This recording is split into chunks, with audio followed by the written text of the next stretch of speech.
Chris Matthews, take one. Mark. This is Casey Wu, take one. Mark. I was told that I can just be my authentic self, Chris. For 6 years, I don't want to be in front of a camera. There's so much to do and so much fun to be had when you play Halo that I feel like I never run out of things to do. I love intricate stories that take place across lots of different worlds, have lots of different meaningful characters. What made Halo successful at the beginning? What is the legacy of Halo, and what's the soul that we want to bring forward, and what's the craft of making Halo games, and how do we set our studio at best to go deliver on that? We knew we had to make a change in order to take us into the future. When I first heard about Halo moving on Unreal Engine, my first thought was, this is going to be a really hard secret to keep. I think fans are going to be excited about the future of Halo because of the possibilities that are afforded us by using Unreal. Before, we really had to split our focus in thinking about building an engine, supporting it, being really kind of a tech company and a studio at the same time. Since we've made the change to shift to UE, we can bring Halo forward in ways that people have never seen before while still being true to what Halo is.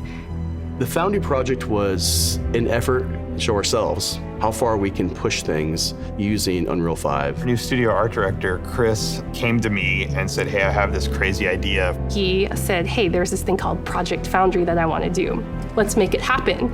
Foundry specifically is based around the same concept of the Foundry in Halo lore. It's the place where Halo rings are born.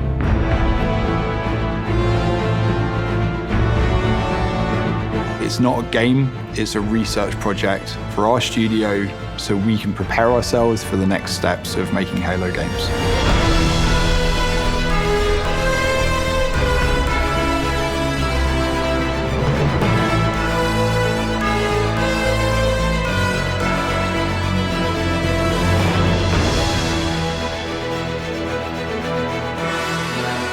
The original Halo franchise was a graphics showcase. It was best in class. That's what Halo was when it first was released, and that's what Halo needs to be again.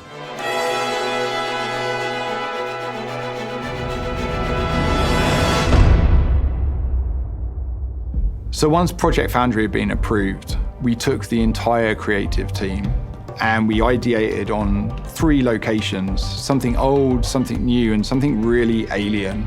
We had the Pacific Northwest, which is sort of traditional Halo biome. We were trying to shove as much foliage in there as humanly possible to make it really feel like you're on a hike in the, Cascades. The Cold Lands, which was the second biome that we took on, it was more of a technical showcase where we could play with shaders, we could play with deformable landscapes and terrains. Unreal affords us more opportunity than we've ever had in the past. On the surface, it might just look all like snow, but how many layers of things combine to really give that winter look?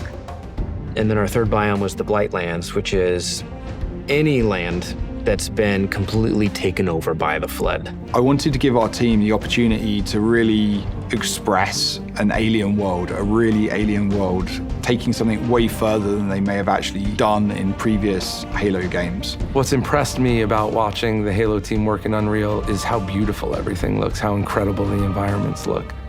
I don't think we've seen anything quite like it in Unreal Engine before.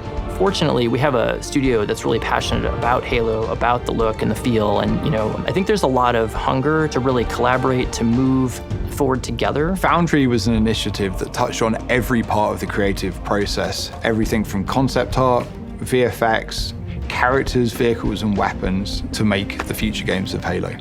Creating an asset, taking this design, now we can really dig into material foundations. What is it actually made of? How is it physically accurate to the world? Now we get to take all the wonderful legacy assets that we have, bring them to life, and bring them to today's standards.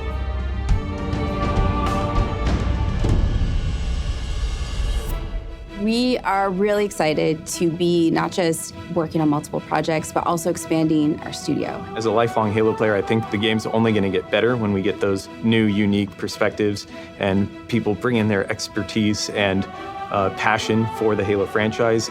We are looking for new talent as the projects that we're working on kind of get further and further into their development cycles. And it is great to be part of a team that's growing because you can kind of see that force multiplied as people come in and take on challenges and you can do more.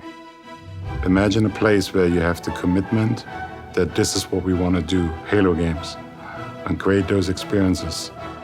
And you can express your talent, your creativity, and your professional ambitions in that place. We're looking for designers, we're looking for artists, we're looking for engineers. It feels like a new beginning for the studio in a lot of ways, and I think that's pretty rare. And I think we arrived now at a point where you see the beginnings of people to start to believe in the process. There's so much momentum that we have right now and focus and clarity on not just what we're building, but why we're building and kind of this next phase of Halo. The worlds that we're building, the stories that we're going after. The potential at Halo right now is huge. Halo Infinite was the last remnants of how we made Halo games in the past. That was our recipe. And what we are doing right now, we're changing that recipe.